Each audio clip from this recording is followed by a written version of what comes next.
Hi everyone, let's start with the fourth chapter that is India's external relations. अब India के बाहरी countries के साथ क्या क्या रिलेशंस थे उनके बारे में हम लोग पढ़ेंगे। इस चैप्टर में हम लोग क्या क्या डिस्कस करेंगे। एक तो एक्सटर्नल चैलेंजेस क्या फेस करे हमारे लीडर्स ने। दूसरा non alignment movement that is nap कि इंडिया ने ना तो यूएस को ज्वाइन करा ना यूएसएसआर को ज्वाइन करा, हमने अपना एक तीसरा नॉन अलाइनमेंट मूवमेंट स्टार्ट करी। वॉर्स कौन कौन सी हुई थी इस टाइम पे, चाइना के साथ वॉर हुई थी, फिर पाकिस्तान के साथ वॉर हुई थी, लिबरेशन करवाया था बांग्लादेश का 1971 में। इन सब के बारे में थोड़ा डिटेल में पढ़ेंगे। और इंडिया की न्यूक्लियर पॉलिसी क्या बनी और हमने कैसे उसको फॉर्मुलेट करा, क्या क्या प्रिंसिपल्स थे हमारी न्यूक्लियर पॉलिसी की, उन सब के बारे में हम लोग पढ़ेंगे। अब इंटरनेशनल कंटेक्स्ट में दो नई टर्म्स आ गई थी जो नए नए अभी इमर्ज हुए थे नेशंस जिनको फ्रीडम मिली थी कॉलोनियल रूल से। एक तो था वेलफेयर और दूसरा था डेमोक्रेसी, की लोगों का अच्छा भी करना है और हमें डेमोक्रेसी भी एस्टैब्लिश करनी है। अब context in which India started participating in the world affairs as an independent nation. India ने किस कंटेक्स्ट में वर्ल्ड अफेयर्स में पार्टिसिपेट करना स्टार्ट करा। एक तो ये जो लेगेसी चला रखी थी इंटरनेशनल डिस्प्यूट्स जो ब्रिटिश गवर्नमेंट छोड़ के गई थी हमारे लिए। ब्रिटिश गवर्नमेंट हमें रूल करी, तो अब सारी भागदौड़ हमारे हाथ में आ गई थी। तो अब जो इंटरनेशनली भी हमारे रिलेशंस हैं बाहरी कंट्री से, वो भी हमें, या कोई भी लड़ाई झगड़ा है उनमें भी हमें जाके इन्वॉल्व होना था, उनसे बातचीत करनी थी और उन सबको सॉर्ट आउट करना था। और एक प्रेशर भी बना हुआ था पार्टीशन के बाद से इंडिया के ऊपर कि हाँ, हमें यूनाइटेड रहना है और हमें डेमोक्रेसी इस्टेब्लिश करनी है। तो बहुत सारे चैलेंजेस जो हमने प्रीवियस चैप्टर में पढ़े हैं वही सब थे लीडर्स के ऊपर। और एक सबसे बड़ा टास्क था हमारे ऊपर, दैट वाज पॉवर्टी एलिवेशन, की जो गरीबी है हमारे देश की हमें उसे हटाना है। So this was the international context. Now the basic aim of India's foreign policy, respect sovereignty of all other nations. जो भी इंडिपेंडेंस है दूसरे देशों के, हम उसको रिस्पेक्ट करेंगे, हम उसको डिसरिस्पेक्ट नहीं करेंगे। और जो भी हमारी सिक्योरिटी है जो हमें अचीव करनी है उसको हम लोग पीस के पाथ के थ्रू अचीव करेंगे, ना कि वायलेंस के पाथ के थ्रू। और in the post-independence period, India faced many challenges to make a strong foreign policy. जो post independence period था उसमें इंडिया को बहुत सारे challenges face करने पड़े थे एक strong foreign policy बनाने के लिए, because जो वर्ल्ड वॉर टू हुई थी उसके बाद जो वर्ल्ड पॉलिटिक्स था वो दो कैंप्स में बट गया था, एक तो यूनाइटेड स्टेट्स और एक सोवियत यूनियन के अंडर, जब जिसको एक अमेरिका रूल करी थी और एक सोवियत यूनियन रूल करी थी। जो दूसरी कंट्री से उन्होंने अलाइंसेस बना लिए थे, कुछ ने यूएस को ज्वाइन करा था उनकी आइडियोलॉजी जो फॉलो करते जिनको उनकी आइडियोलॉजी पसंद आती थी। Same with the Soviet union, जो दूसरी कंट्रीज ने उनको ज्वाइन करा था। हर एक कंट्री के पास दो चॉइसेस हो गई थी, that became the bipolar world बन गया था। तो यूनाइटेड स्टेट्स और सोवियत यूनियन। अब इंडिया के पास भी ऑप्शन था कि हम क्या तो यूनाइटेड स्टेट्स को ज्वाइन करें या सोवियत यूनियन को ज्वाइन करें, लेकिन इंडिया ने इसमें क्या डिसीजन लिया अब हम उसको आगे देखेंगे। The policy of non alignment, foreign policy और ना। अब इंडिया ने क्या चूज़ करा, इंडिया ने ना तो सोवियत यूनियन के हाथ पकड़े ना उन्होंने यूनाइटेड स्टेट्स को ज्वाइन करा, उन्होंने किसी को ज्वाइन नहीं करा। उन्होंने अपना एक तीसरा निकाला, that was non alignment movement, कि ना तो हम इसको ज्वाइन करेंगे ना हम उसको ज्वाइन करेंगे। और इंडिया एक को फाउंडर की तरह नाम का सामने आया था कि हम लोग पीस मेंटेन करेंगे वर्ल्ड में, that was the main M of नाम। और ना तो हम लोग यूएसएसआर को ज्वाइन करें ना ही हम यूनाइटेड स्टेट्स को ज्वाइन करें। अब फॉरेन पॉलिसी क्या होती है एक बार उसको देख लेते हैं। It is a systematic statement of deliberately selected interest based on national interest, global concerns, economic development etcetera. एक सिस्टमैटिक स्टेटमेंट होती है जो भी मतलब हमारे इंटरेस्ट है, जो कि नेशनल इंटरेस्ट है या ग्लोबल कंसर्न्स, कि ग्लोबली हम किन चीज़ों को लेकर कंसर्न है, या इकोनॉमिक डेवलपमेंट हमें कैसे अचीव करनी है, उन सब का एक बेसिकली लाइक हमारी कंट्री का किन किन टॉपिक्स में इंटरेस्ट है उसको एक सिस्टमैटिक वे में, एक सिस्टमैटिक स्टेटमेंट में हमें कैसे बताना है पूरे वर्ल्ड को, that is the foreign policy. Now what were the objectives of the Nehru's foreign policy. अब नेहरू उस टाइम पे हमारे प्राइम मिनिस्टर थे, तो उन्होंने ही हमारी फॉरेन पॉलिसी को बनाया था। तो क्या क्या उनके ऑब्जेक्टिव्स थे उसमें। So to preserve the heart and sovereignty, जो हमने इतनी मुश्किल से अपनी इंडिपेंडेंस अटेन करी है उसको हम लोग प्रिजर्व करके रखेंगे। उसको ये नहीं है कि हम उसको लाइटली लेंगे, हमें अपनी उसको प्रिजर्व करके रखना है। इस तरीके से हम अपनी फॉरेन पॉलिसी को बनाएंगे। दूसरा, to protect the territorial integrity, जो भी हमारी कंट्री है उसको हम लोग प्रोटेक्ट करके रखेंगे। ये नहीं है कि कोई भी आके हमारी कंट्री को अपना क्लेम आगे बताने लग जाए कि नहीं ये हमारा। तो हम लोग अपनी कंट्री के अंदर यूनिटी रखेंगे। That was to protect territorial integrity और and to promote the rapid economic development. हमें अपनी कंट्री में जो इकोनॉमिक डेवलपमेंट है उसको प्रमोट करना है ज़्यादा से ज़्यादा, because this is the only way to come out of the cycle of poverty. अब इंडिया की फॉरेन पॉलिसी में क्या क्या था? सबसे पहले तो आता है NAM, that is the non alignment movement. अब इंडिया ने जॉइन नहीं करा दोनों कैंप्स में से किसी को भी, जो मैंने बताया during the cold war era. Now India wanted to keep away from the military alliances led by US and USSR against each other. अब इंडिया को दूर रहना था जो भी मिलिट्री अलायंसेस बनाए थे यूएस और यूएसएसआर ने, इसलिए उन्होंने नॉन अलाइनमेंट को चूज करा। India adopted NAM as the ideal foreign policy. एक आइडियल की हमारा जो फॉरेन पॉलिसी का एक आइडियल है, that is the NAM, Non-Alignment Movement. So India was one of the co-founder of NAM and India wanted to keep its foreign policy independent. अब India को अपनी जो फॉरेन पॉलिसी थी उसको इंडिपेंडेंट रखना था। इंडिपेंडेंट रखने के लिए उन्होंने ना यूएसएसआर को ज्वाइन करा ना उन्होंने यूएस को ज्वाइन करा। हमने अपनी खुद की एक इंडिपेंडेंट फॉरेन पॉलिसी बनाई, दैट वाज नैम। अब हमने कलोनलिज्म को अपोज करा। इंडिया को बहुत सालों तक एक्सप्लॉइट करा था, ब्रिटिशर्स ने अपनी कॉलोनी बना रखा था और हमने विक्टिम थे हम कॉलोनियलिज्म के। तो इंडिया को प्रिजर्व करनी थी अपनी हार्ड एंड अर्न सॉवरेनिटी, जो भी हमने इंडिपेंडेंस इतनी मुश्किल से अटेन करी है। इसीलिए इंडिया की फॉरेन पॉलिसी अपोज करते हैं कॉलोनियलिज्म को। हम रेशलिज्म के भी अगेंस्ट हैं। रेशलिज्म होता है कि जो कलर के ऊपर भेदभाव करते हैं, जो साउथ अफ्रीका में अपार्थाइड सिस्टम, ये सारी चीज़ें जो थी उसको भी हम लोग अपोज करते हैं। Now the fourth point is unity of Afro-Asian countries. India ने इसको भी सपोर्ट करा था। India was against the racism in the apartheid system in south Africa, उन सबके अगेंस्ट था इंडिया। और एक एफ्रो एशियन कॉन्फ्रेंस हुई थी बैंडोक इंडोनेशिया में 1955 में, जिसमें मार्क किया गया था कि इंडिया की जो इंगेजमेंट है with the newly independent Asian and African nation, basically we were supporting them. जो न्यूली इंडिपेंडेंट एशिया और अफ्रीका की कंट्रीज थी उनको हम लोग सपोर्ट कर रहे थे। And fifth point is the Panchsheel. So Panchsheel जो वर्ड है वो सिग्निफाई करता है 5 प्रिंसिपल्स को ऑफ पीसफुल को एग्जिस्टेंस की, शांति से हमें रहना है। वो 5 प्रिंसिपल्स के ऊपर बेस्ड है पंचशील। तो ये जो पंचशील एग्रीमेंट था ये साइन हुआ था इंडिया और चाइना के बीच में 1954 में। और इसकी जो गाइडलाइंस हैं वो रिलेशंस बताती है हमारे दूसरी कंट्रीज के साथ। पंचशील एग्रीमेंट के 5 प्रिंसिपल्स थे। एक तो पीसफुल कोएग्जिस्टेंस की, हमें शांतिपूर्वक रहना है। नॉन इंटरफेरेंस की, हमें किसी दूसरे की कंट्री में इंटरफेयर नहीं करना। उनके जो पॉलिटिकल डिसीजंस हैं वो खुद लेंगे, हम किसी और के पछड़े में जाके नहीं पड़ेंगे। थर्ड वाज नॉन एग्रेशन, हमें वॉयलेंस नहीं लेके आना, किसी से लड़ाई झगड़ा नहीं करना, बिकॉज हमारी बेसिक पॉलिसी ही पीसफुल कोएग्जिस्टेंस थी, हमें शांति से रहना है। इंडिया हमेशा वर्ल्ड में इसी बात से जाना जाता है कि ये एक बहुत ही पीसफुल कंट्री है। देन रिस्पेक्टिंग म्यूचुअल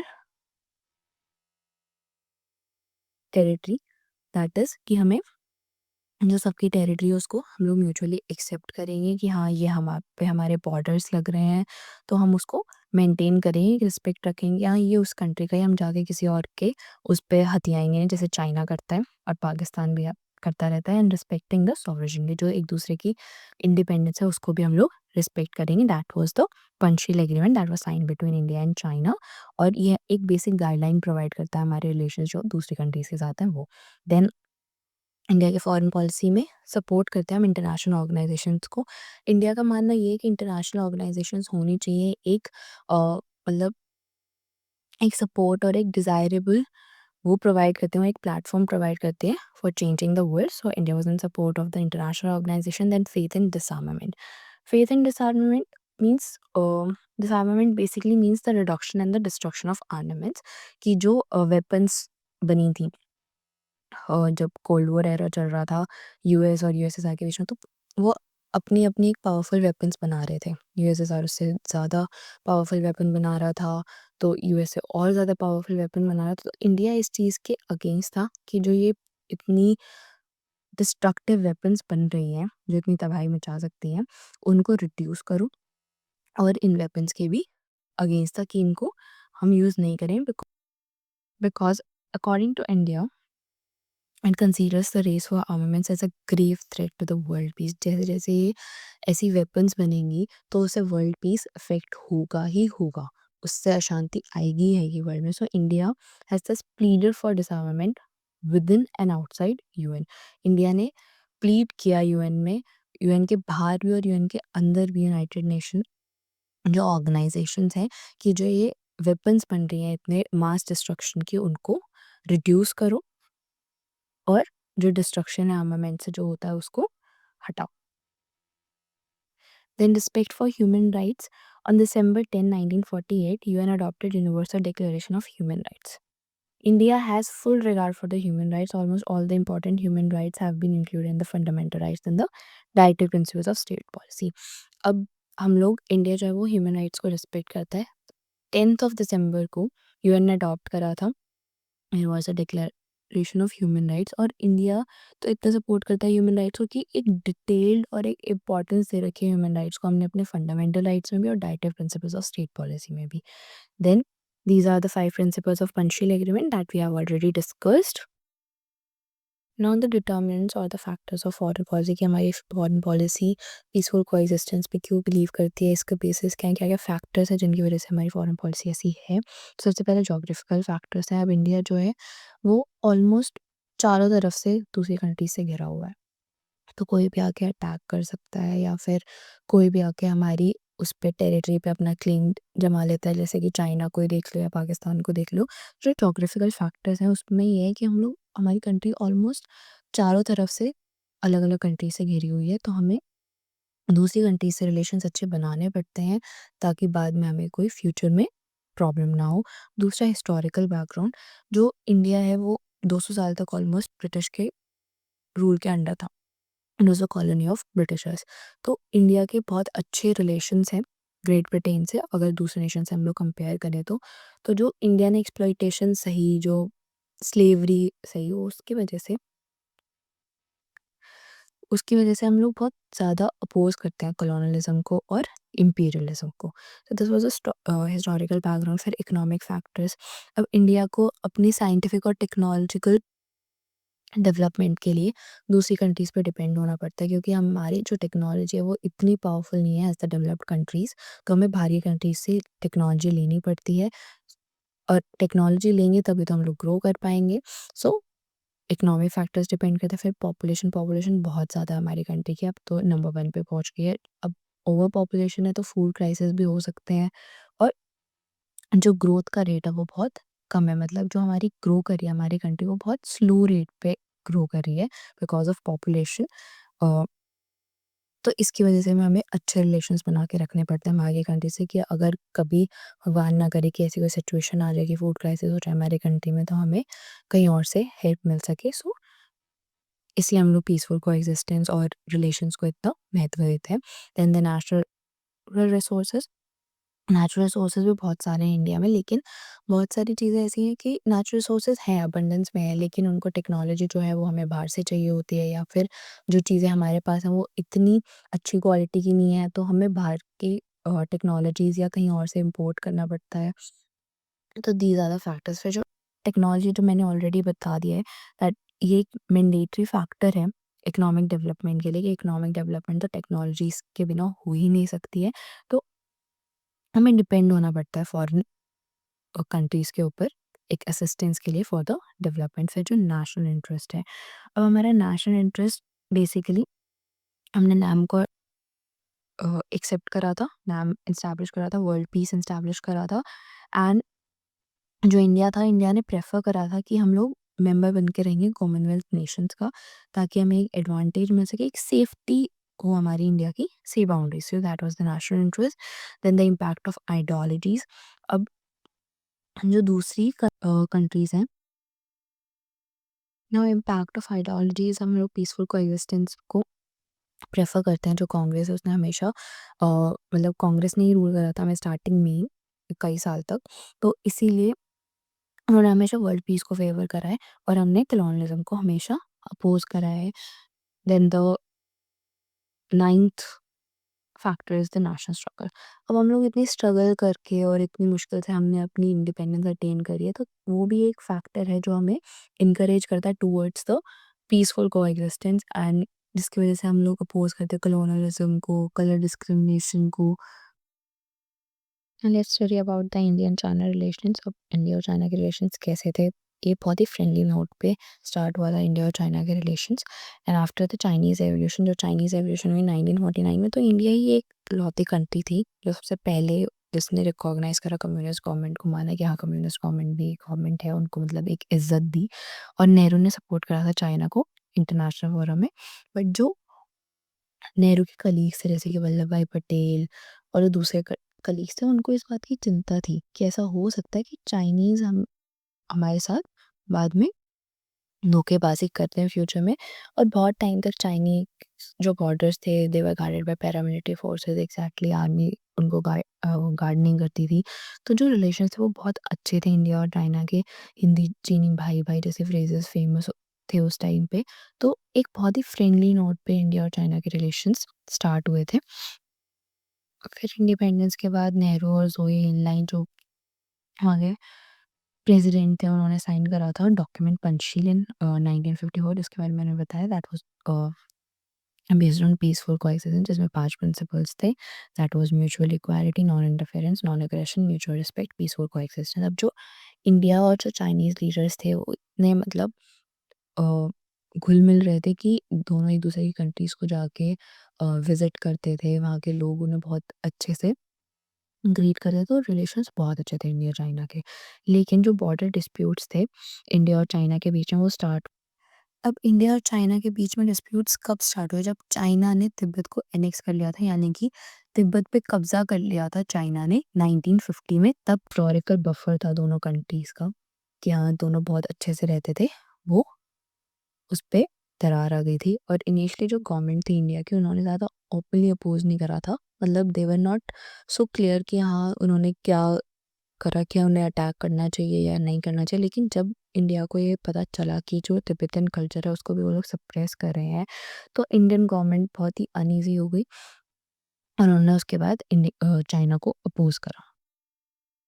अब एक तिब्बतन स्पिरिचुअल लीडर थे दलाई लामा, जिन्होंने हमारे इंडिया में आके एक पॉलिटिकल असाइलम ऑब्टेन कर 1959 में वो हमारे यहाँ पे हमारी कंट्री में आ गए थे। मतलब बेसिकली वहाँ से भाग गए थे and he resided in India.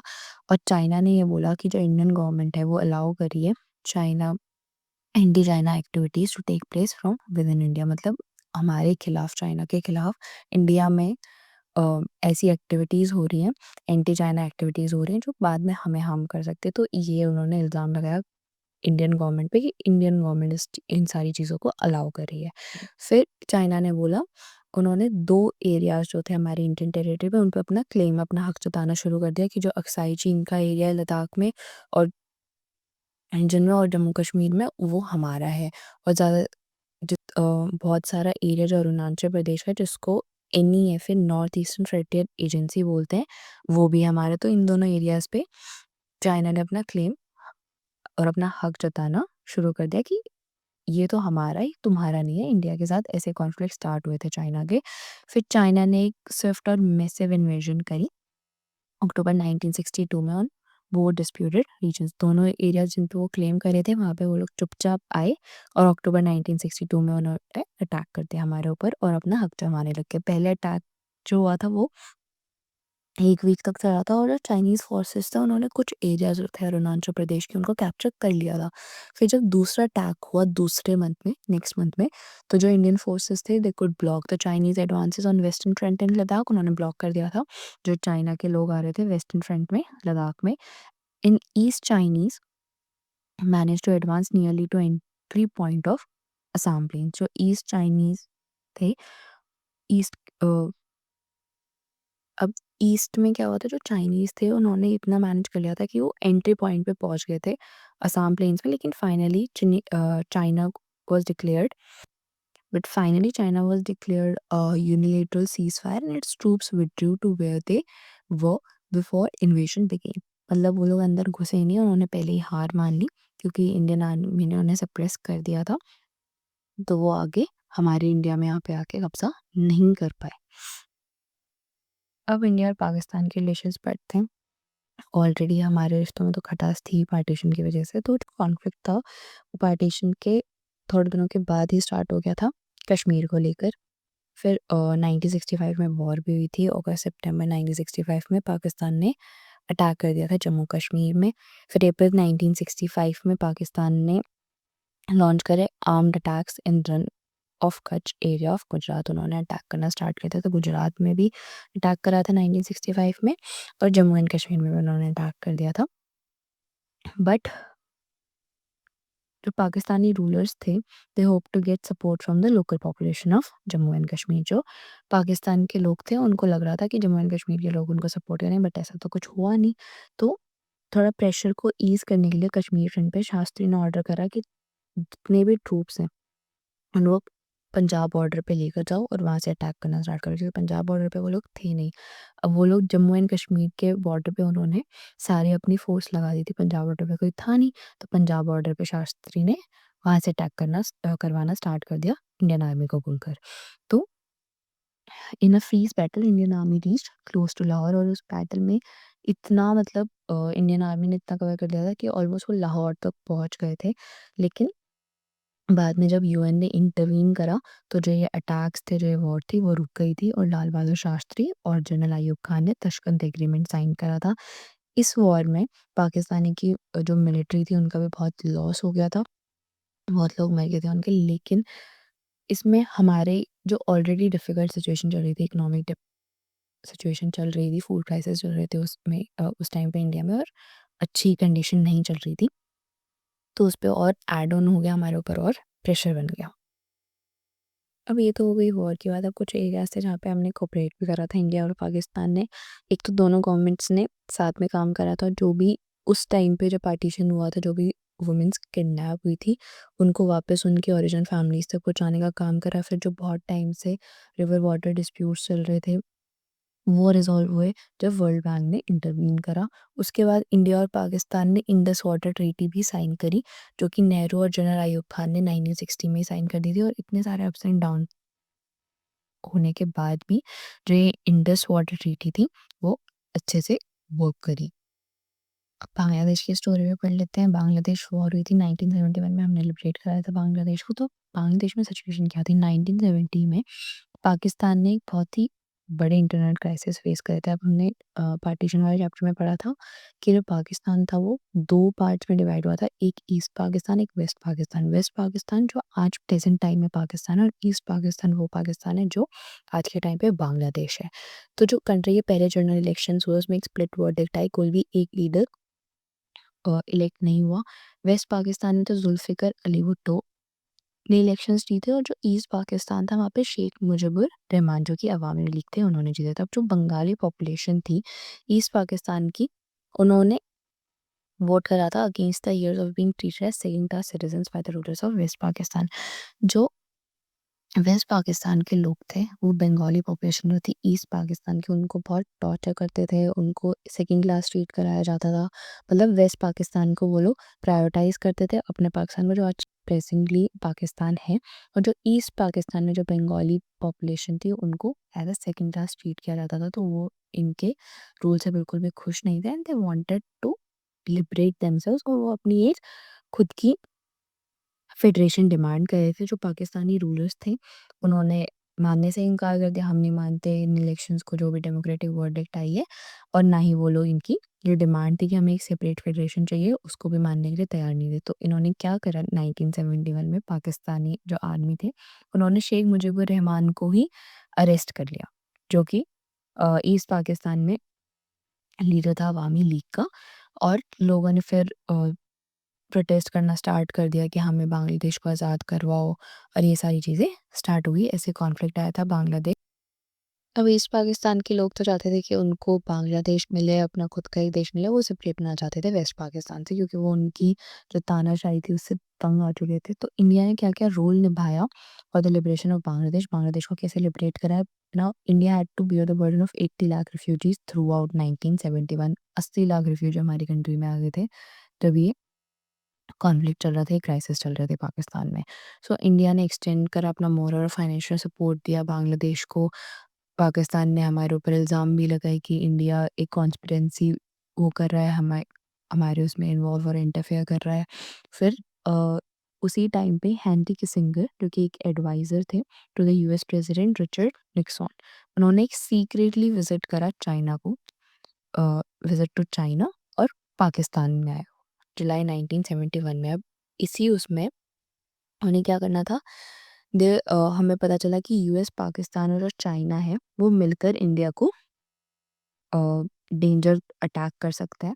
They could attack India, वो कोई कॉन्स्पिरेसी वो कर रहे हैं। तो उस टाइम पे इंडिया ने 20 ईयर ट्रीटी साइन करी पीस और फ्रेंडशिप की यूएसएसआर के साथ इन अगस्त 1971 में। हाँ, हमने ये डिसाइड किया था कि हम किसी भी उसको जॉइन नहीं करेंगे, लेकिन जब यूएस ने कॉन्स्पिरेसी स्टार्ट कर दी चाइना और पाकिस्तान के साथ मिलके, तो इंडिया को ये स्टेप लेना पड़ा। उन्होंने एक 20 ईयर फ्रेंडशिप ट्रीटी साइन करी यूएसएसआर के साथ। इसीलिए हमारे आज तक रशिया से बहुत अच्छे रिलेशंस हैं एज़ कम्पेयर टू यूएस। और उसके बाद जो बहुत सारे टेंशन्स और मिलिट्री बिल्डअप्स चल रहे थे, एक फुल स्केल वॉर स्टार्ट हो गई इंडिया और पाकिस्तान के बीच में दिसंबर 1971 में। और इंडिया को सपोर्ट करा लोकल पॉपुलेशन ने, इंडियन आर्मी ने बहुत ज़्यादा प्रोग्रेस करी ईस्ट पाकिस्तान में, और इंडियन आर्मी को सपोर्ट मिल रहा था पूरा का पूरा ईस्ट पाकिस्तान से, and they were against the west Pakistan. और 10 दिन के अंदर ही इंडियन आर्मी ने उनका सरेंडर करवा दिया था। 90,000 जो वहाँ की आर्मी के लोग थे उन्होंने सरेंडर करना पड़ा। मतलब इंडियन आर्मी वॉर जीत गई थी और बांग्लादेश को एक फ्री कंट्री का करवा दिया था। इंडिया ने डिक्लेयर करा एक यूनिलेटरल सीज़फायर और साइन करा था Shimla agreement between Indira Gandhi and Zulfikar Ali Bhutto on 3 July 1972 to formalise the return of peace, कि अब वॉर खत्म हो गई है, अब हमें पीस लेके आना है कंट्री में। सो this was in the Bangladesh liberation. और हमने बांग्लादेश को कैसे लिबरेट करा, बांग्लादेश फॉर्म कैसे हुआ, कैसे वेस्ट पाकिस्तान और ईस्ट पाकिस्तान के बीच में कॉन्फ्लिक्ट चल रहे थे। अब पढ़ते हैं हम लोग इंडिया की न्यूक्लियर पॉलिसी क्या थी। Now India wanted to generate atomic energy for peaceful purposes. अब इंडिया को जो न्यूक्लियर पावर बनानी थी वो पीसफुल पर्पसेस के लिए बनानी थी। हमें इसलिए नहीं बनानी थी कि हमें किसी और के ऊपर अटैक करने, सिर्फ इसलिए बनानी थी कि कोई और जो न्यूक्लियर पावर है वो आके हम पे अटैक ना कर सके। क्योंकि अगर दोनों कंट्रीज़ के पास न्यूक्लियर पावर है तो उसमें चांसेस हैं कि बातचीत होगी, बातचीत से चीज़ें सुलझेंगी। लेकिन अगर एक कंट्री के पास नहीं और दूसरी कंट्री के पास है, तो ऑब्वियसली जिस कंट्री के पास है वो उसको सप्रेस करेंगे, उसको टॉर्चर करेंगे। और इंडिया ये नहीं चाहता था, इंडिया एक इंडिपेंडेंट बनना चाहता था। एटॉमिक एनर्जी हमें बनानी थी लेकिन हमारी सेफ्टी के लिए बनानी थी, एक पीसफुल पर्पस के लिए बनानी थी। नेहरू जो थे वो हमेशा से अगेंस्ट रहे थे न्यूक्लियर वेपन्स के लिए। उन्होंने प्लीड करा था सुपर पावर्स को कि न्यूक्लियर डिसआर्मामेंट हटा दो। हाउएवर ये सारी चीज़ें बढ़ती गई, मतलब जो हमारी फॉरेन पॉलिसी है उसमें भी हमने पढ़ा था कि हम इस चीज़ के अगेंस्ट है, जो इतनी बड़ी-बड़ी मास डिस्ट्रक्शन वेपन्स बन रही हैं इसके अगेंस्ट था इंडिया, इनका रिडक्शन चाहता था। लेकिन ये चीज़ें टाइम टू टाइम बढ़ रही थी। Then after the Communist China conducted a nuclear test in October 1964, the 5 permanent members of UN Security Council tried to impose NPT, Nuclear Non-Proliferation Treaty of 1968 on rest of the world. अब जब communist China जो था उसने nuclear test conduct कर लिया अक्टूबर 1964 में, तो जो 5 परमानेंट मेंबर्स थे यूएन के, जिसमें चाइना भी था, उन्होंने सोचा अब तो चाइना ने भी कर लिया, हम सब ने तो कर ही रखा है, हमारे पास तो न्यूक्लियर पावर है, अब हम और कंट्रीज़ को न्यूक्लियर टेस्ट नहीं करने देंगे। मतलब बेसिकली वो लोग जो दूसरी कंट्रीज़ हैं जो अंडर डेवलप्ड या डेवलपिंग कंट्रीज़ हैं उनको सप्रेस करके रखना चाहते थे लाइफ टाइम के लिए, और उनको फोर्स कर रहे थे कि वो एनपीटी साइन करें, that was non nuclear non proliferation treaty, की अब तुम न्यूक्लियर वेपन्स नहीं बना सकते अगर तुम इसे साइन कर देते हो। और ये सारी चीज़ें वो लोग रेस्ट ऑफ द वर्ल्ड पे इम्पोज करना चाह रहे थे। लेकिन इंडिया उनकी इस चालाकियों को समझ गया था। इंडिया ने रिफ्यूज़ कर दिया, ना तो एनपीटी साइन करेंगे, ना वो सीटीबीटी साइन करेंगे, that was comprehensive test ban treaty. Basically वो लोग खुद तो न्यूक्लियर पावर बन गए थे और वो दूसरी कंट्रीज़ को न्यूक्लियर पावर नहीं बनने देना चाहते थे।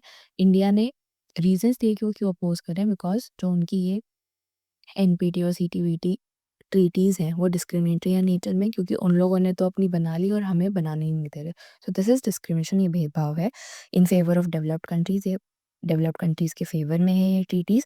और अगर इंडिया इसको साइन करेगी तो इंडिया कभी भी न्यूक्लियर टेस्ट कंडक्ट करवा ही नहीं सकती थी, इसलिए इंडिया ने इसको साइन नहीं करा। तो जो इंडिया की न्यूक्लियर पॉलिसी है उसको इन शॉर्ट में देख लेते हैं। इंडिया की न्यूक्लियर पॉलिसी पीसफुल पर्पस के लिए है, जो मैंने अभी बताया ही था। नो फर्स्ट यूज़, हम कभी भी पहले स्टेप नहीं लेंगे न्यूक्लियर पावर को यूज़ करने का। Third, India will not use on those who are not nuclear power, जिनके पास न्यूक्लियर पावर नहीं है उन पे इंडिया नहीं यूज़ करेगा न्यूक्लियर पावर को। And the fourth point is, if there is heavy damage in India then India will think to use nuclear weapon. मतलब अगर इंडिया में बहुत ज़्यादा डिस्ट्रक्शन हो रहा है तब भी इंडिया सोचेगा कि हाँ हम लोग न्यूक्लियर पावर यूज़ कर सकते हैं, न्यूक्लियर वेपन अपनी यूज़ कर सकते हैं। तो ये जो सारी चीज़ें ही दिखाते हैं कि हमने न्यूक्लियर पॉलिसी जो थी हमारी इंडिया की वो पीसफुल को एग्जिस्टेंस के बेसिस पे बनी थी, कि हम लोग जो भी कर रहे हैं न्यूक्लियर वेपन भी अगर हमने बनाई है तो वो भी अब इंडिया ने अपना फर्स्ट न्यूक्लियर टेस्ट कंडक्ट करा ऑन 18 मई 1974 और इसको एक पीसफुल एक्सप्लोजन बोला। इंडिया ने एनपीटी और सीटीबीटी को तो रिफ्यूज़ कर दिया था साइन करने से, और इंडिया ने अपनी फर्स्ट न्यूक्लियर टेस्ट करा 18 मई 1974 में, और इसको भी एक पीसफुल एक्सप्लोजन बोला क्योंकि हमने पीस के पर्पज से ही ये करा था।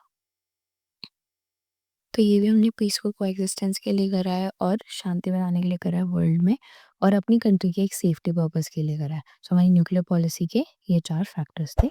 So that's it for this chapter.